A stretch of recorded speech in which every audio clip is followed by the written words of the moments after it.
¿Qué es exactamente un pacto?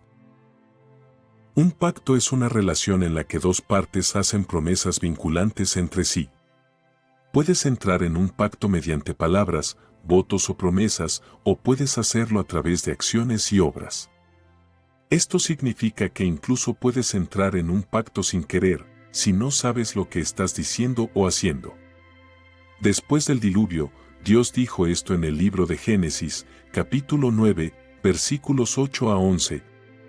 Luego Dios habló a Noé y a sus hijos con él, diciendo, «Y en cuanto a mí, he aquí, establezco mi pacto contigo y con tus descendientes después de ti y con cada criatura viviente que está contigo, el ganado, y todos los animales salvajes de la tierra que salieron del arca». Este pacto incluye la promesa de que nunca más todos los seres vivos serán destruidos por las aguas de un diluvio y que no habrá otro diluvio que destruya la tierra. Dios hizo una promesa y estableció un pacto. Además, la Biblia nos dice en el Génesis, capítulo 2, versículo 24, que un hombre debe dejar a su padre y a su madre y unirse firmemente a su esposa. Otras traducciones indican que deben estar unidos o juntos y así se convertirán en una sola carne. Aquí, un hombre debe realizar el acto de dejar a su padre y madre para ir con su esposa. Una vez con su esposa, se convertirán en uno a través del acto sexual, lo que establece un pacto entre este hombre y esta mujer. De esto podemos entender que puedes entrar en un pacto a través de lo que dices, mediante votos, juramentos y promesas. La Biblia dice en Mateo, capítulo 5, versículo 37, que lo que digas debe ser simplemente sí o no, cualquier cosa más allá de esto proviene del mal. Cuando leo esto, lo interpreto como una advertencia de que no debes simplemente prometer cosas, ni jurar hacer algo o emitir un juramento sin comprender. Esto se debe a que puedes entrar en un pacto con alguien con quien no deberías estar de acuerdo. Esto es especialmente peligroso en las relaciones. Muchas personas siguen aferradas a alguien con quien salieron hace muchos años, o a un novio o novia de hace tiempo. Sigues aferrado a ellos porque entraste en un pacto, aunque no estuvieras casado, prometiste estar siempre con ellos. Prometiste amarlos siempre y, años después, ya no estás con esa persona, pero sigue ocupando un lugar en tu mente y no puedes entender por qué. Se trata de un pacto que necesita romperse. En la Biblia, cuando Jesús conoce a la mujer en el pozo, recuerda el intercambio que ocurrió en Juan, capítulo 4, versículos 16 al 18. Jesús le dijo, «Ve a llamar a tu marido y ven aquí». La mujer le respondió, «No tengo marido». Jesús le dijo, «Tienes razón al decir que no tienes marido, porque has tenido 5 maridos, y el que ahora tienes no es tu marido. Lo que has dicho es verdad». Hay algo que sucede en el ámbito espiritual cuando entras en un pacto con alguien. Físicamente podrías estar bien y parece que no hay nada tangible, pero en lo espiritual podrías haberte vinculado con todo tipo de espíritus e influencias demoníacas. Esto explica por qué tantas personas dicen que les sigue ocurriendo lo mismo y no saben por qué, o por qué avanzan hasta cierto punto y no logran progresar más allá de ese límite. No sabía que la razón era espiritual. Se contó la historia de un joven que se involucró con una chica que, sin que él lo supiera, era adivina y estaba bajo influencia demoníaca. Ella se dedicaba a cosas como predecir el futuro y leer las palmas de las manos. Para el joven, ella presentaba este mundo de magia y adivinación como un juego, como un entretenimiento ligero. Cuando estaban cenando y esperaban la comida, ella tomaba sus manos y, en broma, le preguntaba si podía leerle las palmas y decirle su futuro. No estuvieron juntos mucho tiempo como pareja, pero después de separarse, el joven empezó a experimentar cosas extrañas y desafortunadas. Se enfermaba hasta quedar postrado en la cama, pero los médicos no podían determinar la causa. Luego fue diagnosticado con depresión y él decía sentirse como si algo lo estuviera empujando hacia abajo. Luchaba por dormir, no disfrutaba nada en absoluto, y fue su madre, preocupada y amorosa, quien llamó a un verdadero hombre de Dios. La madre se acercó a su pastor local en una pequeña congregación y le pidió que por favor viniera a orar por su hijo y lo animara. Esta madre le contó al pastor el estado en el que se encontraba su hijo y sobre todas las visitas al médico sin que encontraran nada anormal. Le contó todo esto al pastor, quien estuvo de acuerdo en ayudar, pero dijo que necesitaba ayunar y orar antes de verlo, y que necesitaba que ella se uniera a él en este esfuerzo. Acordaron y durante los próximos 3 días, el pastor y su esposa se unieron a esta madre soltera en un periodo de ayuno y oración. Finalmente llegó el día en que este hombre de Dios fue a ver al joven atribulado. Cuando el pastor contó esta historia, dijo que sintió en su espíritu que debía preguntarle a este joven quiénes eran las personas cercanas a él, quienes formaban su círculo íntimo y qué pensaban ellos. Cuando le hizo la pregunta, el joven respondió diciendo que muchos de sus amigos creían que estaba deprimido debido a una mala ruptura amorosa. El pastor indagó un poco más y el chico reveló que esta joven le había empezado a hacer sentir extremadamente incómodo, se había obsesionado con el tema de la magia. ¿Alguna vez te involucraste en eso?, preguntó el pastor. No, respondió el joven. En realidad, al principio solo hacíamos cosas ligeras, ¿sabes?, como que ella pretendía leer mi futuro y ese tipo de cosas, explicó el joven. Inmediatamente, el pastor le dijo, hijo, en el momento en que le diste tus manos y le permitiste pensar que podía ver tu futuro, entraste en un pacto con ella. Al abrirte y ser receptivo a su influencia, estabas de acuerdo con ella y con cualquier espíritu que estuviera sobre ella. El pastor, su esposa y la madre oraron por este joven, invocaron la sangre de Jesucristo sobre él y rompieron ese pacto. Casi al día siguiente, hubo un cambio innegable en el rostro de este joven. La moraleja de la historia es ser cuidadoso, muy cuidadoso, al entrar en pactos peligrosos, impíos y malignos. Cuando tienes relaciones sexuales fuera del matrimonio, estás entrando en un pacto. Lo mismo ocurre cuando haces promesas, votos y juramentos, y no estoy hablando de deberes cívicos o algo parecido. Me refiero a votos y juramentos donde no hay un requisito legal y donde, como hijo de Dios, no deberías decir ciertas cosas. Ten cuidado, porque podrías estar entrando en un pacto. Sé prudente con tus acciones o hechos. No aceptes que alguien diga que puede leer tu futuro ni que te invite a participar en cosas impías en nombre del entretenimiento. Estás entrando en un pacto si no tienes cuidado. Santos de Dios, oren por sabiduría. El diablo nunca forzará su entrada en tu vida, nunca te oprimirá a la fuerza. En cambio, te engañará para que abras una puerta y consientas ser oprimido. Adán y Eva fueron engañados por la serpiente y perdieron la bendición que tenían en el jardín del Edén, donde podían convivir libremente con Dios. No creas en la serpiente. Ahora, el tipo de pacto que deberíamos hacer es parecido al que se encuentra en Mateo, capítulo 26, versículos 26 a 28, donde la Biblia dice que, mientras comían, Jesús tomó el pan y, después de bendecirlo, lo partió y se lo dio a los discípulos, diciendo, tomen y coman, esto es mi cuerpo. Y tomó una copa, y después de dar gracias, la entregó a ellos diciendo, beban todos de ella, porque esta es mi sangre del pacto, que es derramada por muchos para el perdón de los pecados.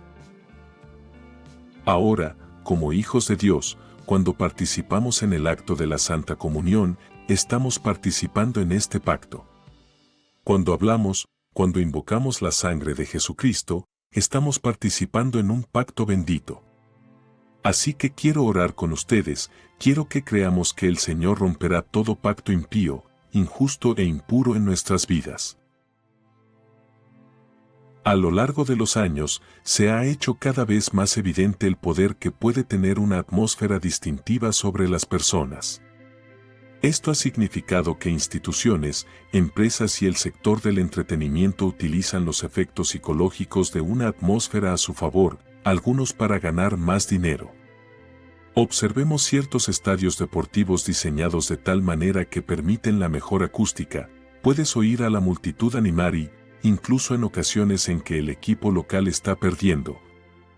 Una atmósfera puede levantar a cualquier equipo. ¿Cuándo vas a ver una película? ¿Qué hacen? Apagan las luces, suben el volumen de los altavoces y algunos incluso ofrecen una experiencia sensorial donde tu asiento se sacude y sientes los efectos de la película. Todo esto es para crear una atmósfera. Mira un bar o una discoteca, música alta, luces tenues, un ambiente cerrado, alcohol. Es una atmósfera y nosotros, como cristianos, hacemos lo mismo. La mayoría de las personas, camino a la iglesia, escuchan música gospel. Una vez en la iglesia, los equipos de alabanza y adoración casi siempre preceden al orador. Todo es para crear una atmósfera. Una atmósfera es distintiva, es una fuerza que puedes sentir y, en un sentido espiritual, una atmósfera es una puerta espiritual. ¿Has notado alguna vez que puedes entrar en una habitación llena de gente y sentir la atmósfera? Puedes sentir si eres bienvenido o no. Incluso puedes entrar en una iglesia y sentirte cómodo o incómodo. De hecho, puedes entrar en una habitación donde solo esté tu cónyuge y percibir, sentir el tipo de atmósfera o estado de ánimo en esa habitación sin decir una palabra. Las escrituras enseñan que hay batallas espirituales a nuestro alrededor. Vivimos en dos atmósferas, una física, donde nuestros sentidos están comprometidos y podemos ver, oler, escuchar, tocar y saborear. La otra es espiritual, no podemos verla con el ojo natural ni experimentarla con el resto de nuestros sentidos naturales, pero es muy real, creas en ella o no. No luchamos contra carne y hueso, porque nuestro enemigo no se encuentra en la atmósfera física. Y cuando abrimos ciertas puertas, cuando abrimos estas puertas espirituales, estamos invitando una presencia al lugar donde estamos ahora. Déjame decirte esto, el diablo no juega limpio. Apocalipsis, capítulo 12, versículo 12 dice que está lleno de furia porque sabe que su tiempo es corto, lo que significa que no se dará por vencido hasta que estés herido y destruido. Y sí, nos atacará por el mero hecho de ser hijos de Dios, pero también nos atacará si dejamos ciertas puertas abiertas en nuestras vidas, si le permitimos acceso a través de puertas espirituales. Antes de continuar, quiero que entiendas que, independientemente de cuánta furia tenga el diablo, no debemos tener miedo. Debemos estar alertas, ser sobrios y vigilantes, pero no temerosos, porque el que está en ti es mayor que el que está en el mundo. Dios ha encomendado a sus ángeles que te cuiden, el Señor ha prometido protegerte. La Biblia dice esto, declaro sobre el Señor que Él solo es mi refugio, mi lugar seguro, Él es mi Dios y confío en Él. Pero no debemos ser ignorantes, como hijos de Dios, debemos estar alerta, ya que una de las cosas más peligrosas que un cristiano puede hacer es abrir la puerta al enemigo. ¿Y cómo haces eso? ¿Cómo te abres al enemigo? Bueno, el enemigo es engañoso en su modo de operar, nunca intentará entrar abiertamente en tu vida. Se esconderá detrás de las cosas que ves, detrás de lo que escuchas, detrás de los lugares a los que vas. Y no me refiero a la tienda de comestibles o al trabajo. Me refiero a cuando la gente decide, por diversión, visitar experiencias embrujadas o habitaciones escalofriantes en parques de diversiones. ¿Sabes por qué? Estos son todos accesos potenciales. Cuando haces algo de eso, te estás exponiendo a una atmósfera, a un tono o un estado de ánimo dominante. Considera esto, cuando adoramos a Dios, cuando cantamos alabanzas a Él, puedes estar en tu coche, en la iglesia o en tu casa, y la atmósfera cambia porque estás invitándolo a entrar, estás llamándolo, estás alcanzándolo. Lo mismo es cierto cuando apagas las luces para ver una película de terror. ¿Qué estás haciendo? Estás creando una atmósfera. Puedes pensar que es entretenimiento, pero en realidad es una atmósfera, estás invitando una presencia impía. Esas son las puertas espirituales por las que entra el diablo. Por eso es tan importante ser consciente de la atmósfera a nuestro alrededor, en nuestros hogares y en los lugares que frecuentamos. Necesitamos discernir cuya presencia estamos permitiendo destacar. Nuestro enemigo seguirá intentando hacer lo que hace, robar, matar y destruir, y lo hace mejor con tu consentimiento. La atmósfera de alabanza, adoración, oración, amor y unidad atrae al Espíritu Santo, justo como una atmósfera de lujuria, embriaguez, ira y odio atrae a los espíritus demoníacos. Impactas tu propio espíritu por la atmósfera que eliges. Las elecciones que haces con los lugares que visitas pueden influir en cómo te sientes tentado a pecar. Ten cuidado con los lugares que ingresas, la atmósfera allí podría inducirte a pecar. Usa sabiduría, estate alerta. Incluso en una temporada de dolor, tenemos que estar protegidos. Porque a veces es cuando estamos más vulnerables. Todos hemos sufrido y sufriremos heridas en la vida. Todos tenemos que soportar algún tipo de herida, sufrir algún tipo de decepción, soportar heridas y cicatrices que podrían haber destruido, y probablemente todavía puedan destruir, tu fe, matar tu esperanza. Destruir la confianza en un matrimonio, robar el futuro de un joven o manchar la mirada de una joven dama. El enemigo viene a robar, matar y destruir. Si no estás protegido, no necesita una invitación para entrar y atacar. Pero el error que pensamos es que cuando el diablo ataca a un creyente, debería ser con fuego y azufre, algo parecido a la imagen de un segador macabro. Pero no, es problema tras problema, cuestión tras cuestión, una cosa tras otra con la intención de desgastarte, llevarte a un estado de estar enfermo y cansado. ¿Por qué crees que la Biblia dice que los que esperan en el Señor renovarán sus fuerzas? Es para que no te canses de este enemigo.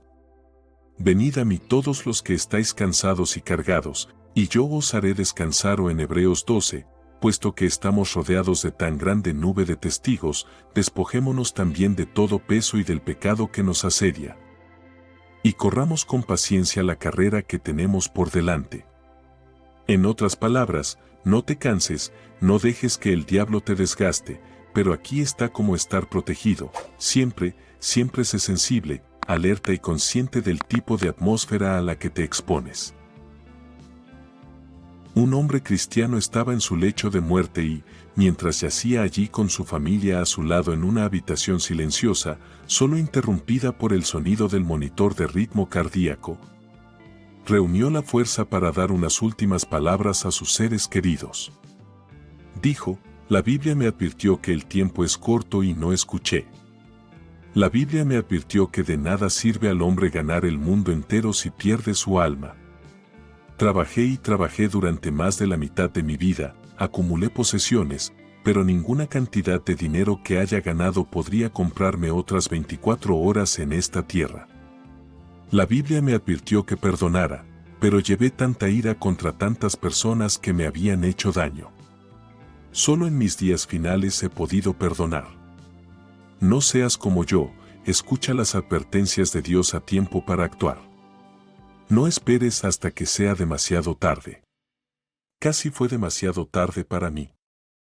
Ahora, cuando escuché esta historia, me hizo pensar cuántos de nosotros subestimamos las advertencias bíblicas, cuántos de nosotros tomamos en serio las advertencias bíblicas.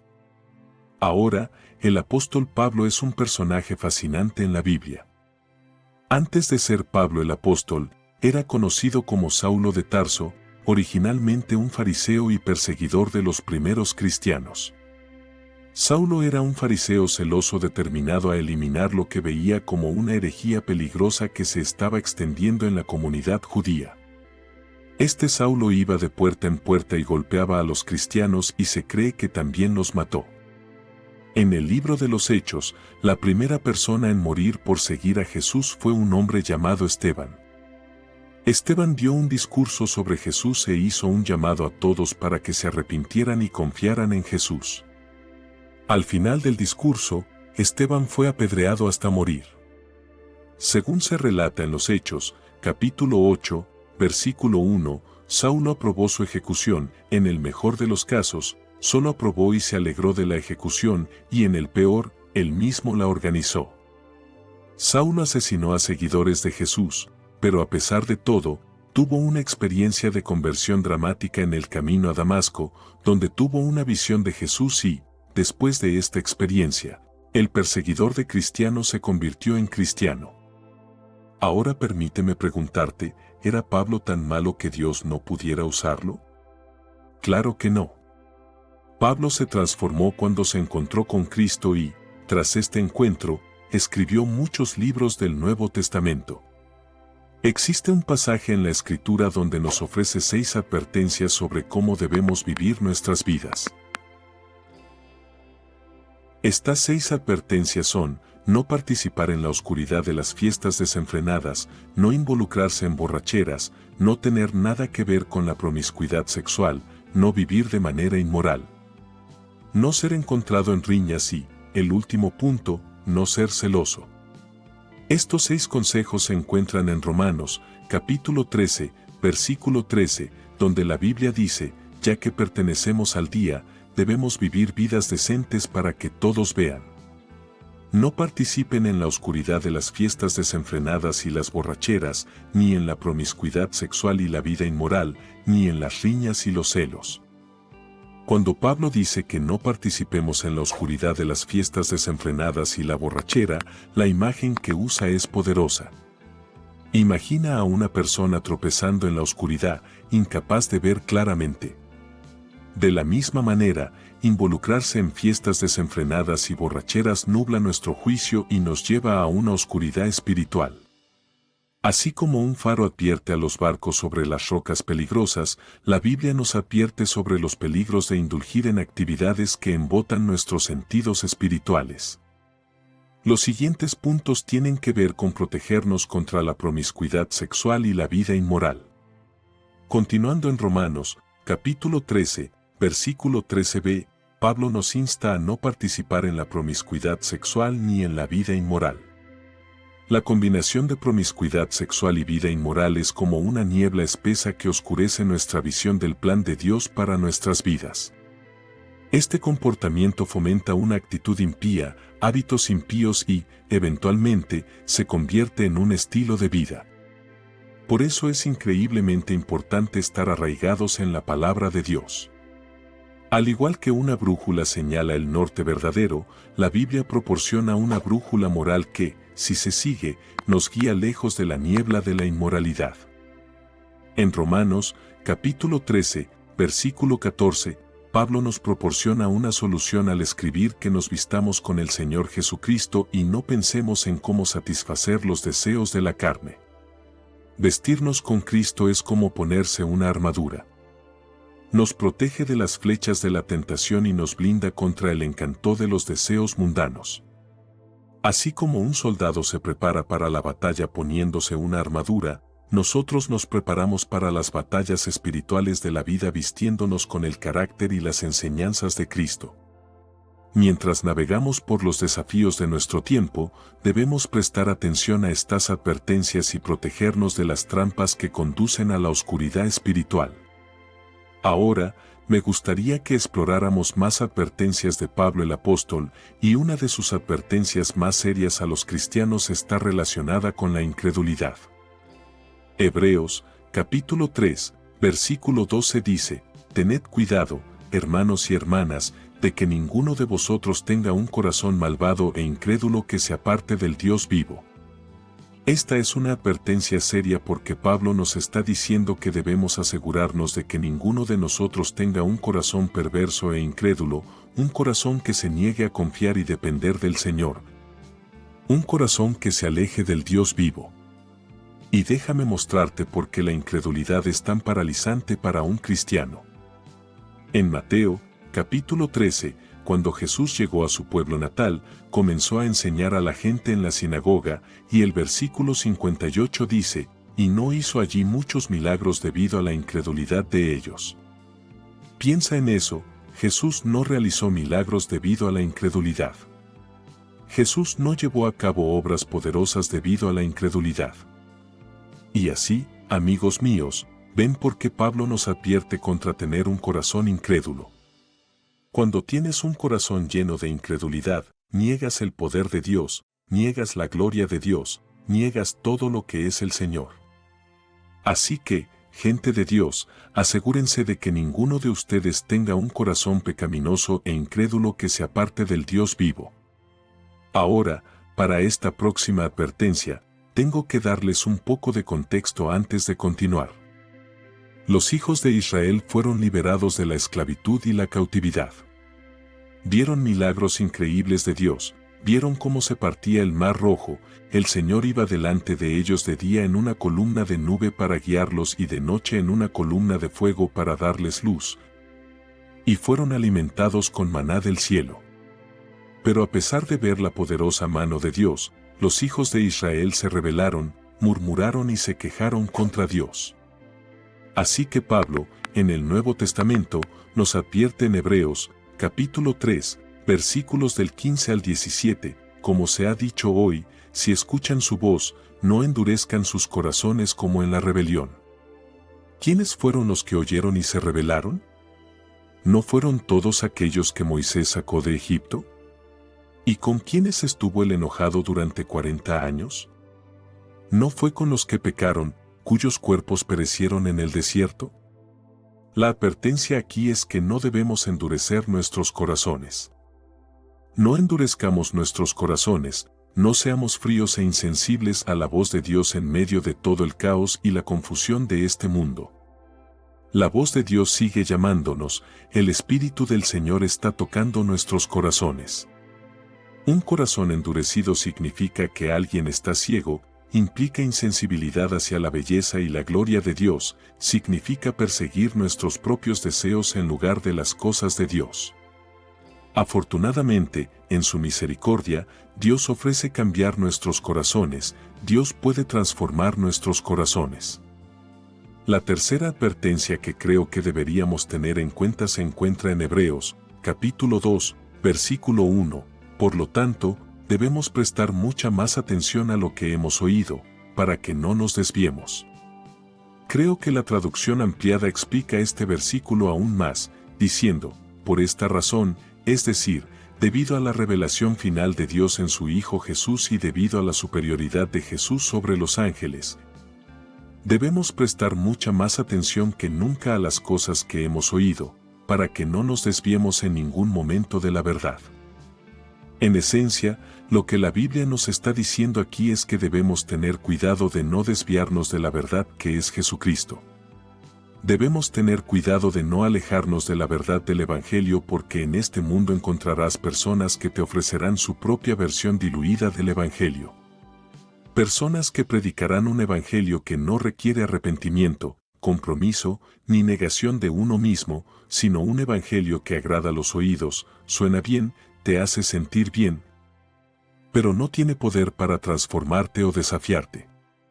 Esto es de lo que debemos cuidarnos. No nos desviemos de la verdad del Evangelio. El verdadero Evangelio de Jesucristo desafiará y convencerá, llevará a un cambio en tus hábitos pecaminosos y causará que te arrepientas, y eso es precisamente lo que deberíamos hacer, santos. Deberíamos arrepentirnos y apartarnos del pecado. El discernimiento espiritual es otra clave importante. ¿Alguna vez has escuchado a alguien decir algo como siento la presencia de Dios aquí o algo en él simplemente no está bien, o su presencia me hizo sentir incómodo, o incluso la frase algo de eso simplemente no me convence? Quizás estés familiarizado con estas frases o similares. Todas ellas hablan de cierta capacidad para discernir cosas que no se ven, cosas que no se dicen y generalmente ocultas. Hay numerosas historias sobre personas que sintieron el impulso de ir a un lugar específico en un momento determinado y allí encontraron a alguien que necesitaba ayuda o una palabra amable. Más tarde reconocerían eso como una cita divina. Si seguimos los impulsos del Espíritu Santo, nos encontraremos siendo guiados y atraídos en todo tipo de direcciones. Había un evangelista británico que vivió y predicó el Evangelio de Jesucristo a finales del siglo XIX y principios del XX. En un libro escrito por George Stormont llamado Wigglesworth, un hombre que caminó con Dios, hay algunas historias increíbles de cómo Dios obró maravillas a través de este hombre. Me gustaría leer un breve extracto de este libro y espero que ministre a sus corazones. Un día, Dios le habló a Wigglesworth, diciéndole que fuera a un lugar específico al lado de una calle en Bradford y esperara a un hombre que él enviaría. Después de esperar 1 hora y media, estaba a punto de irse cuando vio acercarse a un hombre conduciendo un caballo y un carruaje. Este es el hombre que el Espíritu Santo indicó. Wigglesworth saltó y se sentó en el asiento al lado del conductor, a quien le ordenaron bajarse. Pero él se quedó firme, amorosa, seria y pacientemente. El siervo de Dios, Smith Wigglesworth, habló con el conductor sobre su necesidad de Jesús. Antes de que llegaran a su destino, el hombre se rindió a la llamada del Salvador. Poco después, llegaron noticias de que el hombre había enfermado repentinamente y fallecido, y con las noticias llegó un mensaje de que había muerto confiando en el Señor. En esta breve historia, algunas personas destacarían el hecho de que Smith Wigglesworth fue realmente un hombre poderosamente usado por Dios. Otros podrían resaltar la importancia de obedecer a Dios cuando te habla, porque nunca sabes cuya vida podrías terminar impactando. Sin embargo, creo que la imagen más grande aquí es, ¿no es Dios maravilloso y amoroso? Digo esto porque Dios llevó a Smith Wigglesworth a ministrar a este hombre poco antes de que falleciera. Dios, en su amor, ofreció a este hombre una oportunidad más para escuchar el Evangelio de Jesucristo. Dios, en su misericordia, le brindó a este hombre otra oportunidad para tomar una decisión sobre su destino eterno. Para mí, esta historia no trata solo de ser obediente a la voz de Dios o de cómo Dios puede usar a cualquiera de nosotros para tocar la vida de alguien más, sino que, para mí, esta historia trata sobre el amor de Dios por una persona que estaba perdida y se dirigía a la condenación eterna. La definición de diccionario de discernimiento es simplemente la capacidad de juzgar. Una definición secundaria relacionada con la espiritualidad dice que es la percepción en ausencia de juicio con el objetivo de obtener orientación espiritual y comprensión. En otras palabras, el discernimiento espiritual es la capacidad de ver, oír y entender cosas espirituales que no son fácilmente visibles, audibles o comprensibles. Ahora, es importante establecer lo que el discernimiento no es intuición, no es una corazonada, ni un superpoder. Es un don espiritual dado a los creyentes para fines espirituales. El discernimiento espiritual es algo proporcionado por el Espíritu de Dios para liderar y guiarte hacia su voluntad. Es un proceso intencionado por Dios para traernos a la cooperación con su plan para nuestras vidas. Pablo en la Biblia, en 1 Corintios, capítulo 2, versículo 13, habla sobre el discernimiento espiritual y la Biblia dice, de estas cosas también hablamos, no con palabras enseñadas por la sabiduría humana, sino con las que enseña el Espíritu Santo, comparando lo espiritual con lo espiritual. Pero el hombre natural no recibe las cosas del Espíritu de Dios, pues para él son locura, ni puede entenderlas, porque se han de discernir espiritualmente. Una distinción importante en este versículo es que el discernimiento espiritual está intrínsecamente vinculado al Espíritu Santo. El discernimiento proviene del Espíritu de Dios, no es algo que proviene de ser un buen juez de carácter o de uno mismo. Viene de Dios, es un don espiritual, tal como también dice la palabra de Dios en 1 Corintios, capítulo 12, versículo 10, a unos, por el Espíritu, se les da realizar milagros, a otros, profecía, a otros, discernimiento de espíritus, a otros, diferentes tipos de lenguas, a otros, la interpretación de esas lenguas. Dios nos da la capacidad, a través del Espíritu Santo, para discernir entre diversos espíritus y fuerzas en este mundo. En el corazón del discernimiento espiritual está la guerra espiritual, porque no luchamos contra carne y sangre, sino contra los gobernantes, las autoridades, los poderes cósmicos de esta oscuridad presente, contra las fuerzas espirituales del mal en los lugares celestiales. Creas o no, hay fuerzas espirituales trabajando detrás de escena que no podemos ver. Hay fuerzas de luz y oscuridad que buscan influenciar el corazón humano a favor o en contra de Dios. El don del discernimiento espiritual permite entonces al creyente discernir cuando hay fuerzas espirituales en acción en el curso de la vida diaria. Necesitas entender que el don del discernimiento espiritual te permite identificar cuando hay fuerzas espirituales en acción, ya sean buenas o malas. Esto significa que no andas por ahí diciendo que el cajero está poseído porque te dio el cambio incorrecto, ni dices sentir la presencia de Dios simplemente porque suena una canción de gospel. No eres más santo que los demás si tienes el don de discernimiento.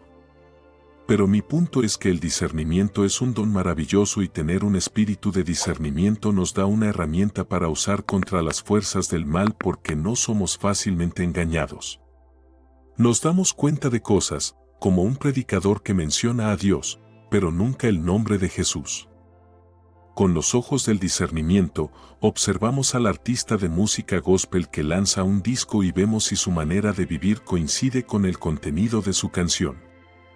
Están cantando aleluya, mantén mi corazón puro, pero viven en pecado. Con el don del discernimiento, sabemos que, si invocamos a Dios en momentos de tentación y prueba, el diablo tendrá que huir, según Santiago, capítulo 4, versículo 7. Si somos capaces de abrir los ojos y ver que nuestras tentaciones son de naturaleza espiritual, nuestras pruebas, tribulaciones y luchas son espirituales y la batalla por nuestras mentes y corazones es espiritual, entonces, a través del poder del Espíritu Santo, seremos capaces de resistir esas fuerzas espirituales. Creo que otro término para discernimiento es la percepción espiritual. Tienes una visión de lo espiritual, consideras qué tipo de atmósfera está creando esta película, este programa o este juego. ¿Es una que crea una sensación de emoción a través del miedo? ¿Consideras las implicaciones de ciertos objetos que traes a tu hogar? ¿Cuál es el significado de ese recuerdo o regalo de un amigo? Y no estoy hablando de cosas inocentes como tazas o bufandas, sino de objetos específicos que son únicos de una región particular. La percepción espiritual te hará preguntas como, ¿de dónde viene eso? ¿Qué significa? ¿Es un objeto de ritual? Sin embargo, el discernimiento no es solo para lo sobrenatural o para aquellos especialmente dotados. Todo creyente debería tener una medida del Espíritu Santo para ayudarles a discernir decisiones y elecciones en la vida cotidiana. Cuando pensamos y actuamos conforme al Espíritu, estamos alineándonos con la voluntad de Dios para nuestras vidas. Esto obviamente puede tener implicaciones en decisiones importantes de la vida, como con quién casarse, qué casa comprar o qué carrera elegir, pero también puede impactar en decisiones diarias más mundanas, como que ponerse hoyo donde ir a almorzar. Para las personas que están en sintonía con las indicaciones del Espíritu, pueden encontrarse lideradas a citas divinas. Lo que quiero decir con esto es que justo te encuentras en el lugar correcto en el momento adecuado. Pierdes ese autobús que justo ese día tiene un accidente, estás enfermo el día que algo serio sucede en tu trabajo. O tomas un giro equivocado y te encuentras directamente con personas a las que Dios quería que conocieras para que les brindes una palabra de aliento o ellos te bendigan de alguna manera. Ahora, ¿por qué es tan importante el discernimiento espiritual? ¿Estaríamos peor si nadie lo tuviera? El Espíritu Santo lo da como un don a los creyentes por una razón, pero ¿cuál es esa razón? Una razón es que hay fuerzas y poderes en el mundo que están más allá de nuestra línea de vista natural. El discernimiento espiritual nos pone en sintonía con esas fuerzas y nos ayuda a navegarlas. Si no estamos en sintonía con el Espíritu de Dios, ¿cómo esperamos estar alineados con la voluntad de Dios? Es el discernimiento a través del Espíritu Santo el que nos permite seguir a Dios de la manera en que deberíamos. El Espíritu Santo abre nuestros ojos a la verdad de las realidades espirituales en cada decisión de nuestras vidas. Dios no está allá afuera, desconectado e indiferente sobre nuestras vidas.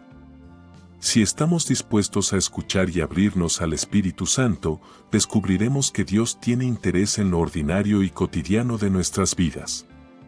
Podremos discernir la voluntad de Dios en cada aspecto de nuestras vidas. El discernimiento espiritual es una parte importante de la experiencia del creyente. Es fundamental para ayudarnos a discernir las fuerzas espirituales a nuestro alrededor en este mundo, para discernir la voluntad de Dios para nuestras vidas y para ayudarnos a seguir esa voluntad. Cada uno de nosotros debería orar por el don del discernimiento para estar alineados con la voluntad de Dios. Varias veces en la Escritura, hombres y mujeres de Dios son llevados a hacer algo o ir a algún lugar debido a su discernimiento de la voluntad de Dios. Dios no ha dejado de hablar hoy, Dios sigue hablando, liderando, llamándonos a ir y hacer por Él. Es nuestra tarea pedir al Espíritu Santo la capacidad de escuchar y seguir.